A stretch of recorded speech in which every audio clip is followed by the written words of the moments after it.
কিন্তু এখন আমরা মুখে বলি যে কেউ যায়নি, এটা তো ভয়ে মানুষের লুকোচুরিতে বলি, লজ্জায় বলি। কিন্তু বুকে হাত দিয়ে প্রত্যেকটা মানুষ একবার চিন্তা করবেন প্রভুর দিক তাকিয়ে, যে আমি গেছি কি যাইনি। যদি ওরকম না যাওয়া সন্তান থেকে থাকেন, সে যে কোনো গুরুর প্রতি নিষ্ঠ হয়ে তার বীজকে আটকান।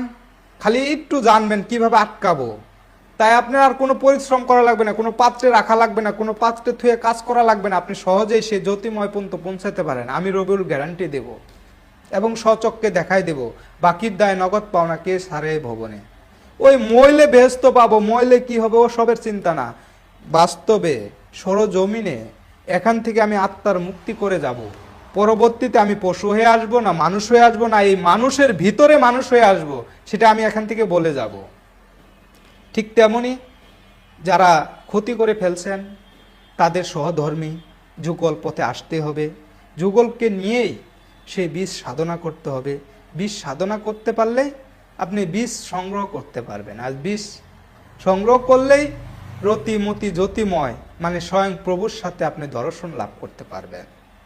তাই সর্বপ্রথম এই তিনটি ধাপের আপনার কাজ করতে হলে, কর্ম নিতে হলে একজন মানুষ গুরুর থেকে নিতে হবে। মানুষ গুরু ছাড়া এই রতিমতি জ্যোতির কর্ম কখনোই দিতে পারবে না, তাও চেতন গুরুর সঙ্গ নিয়ে। যে চেতন, যে এই বীজকে ধারণ করছে, অখণ্ড দেশে রয়েছে, যে কখনো খণ্ডিত হয়নি, তার কাছে গেলেই আমি অখণ্ডের দেশে যেতে পারবো। তাই সর্ব সাধুগুরু বৈষ্ণব সন্ন্যাসীর প্রতি আমার আন্তরিকভাবে ভক্তি শ্রদ্ধা রইল।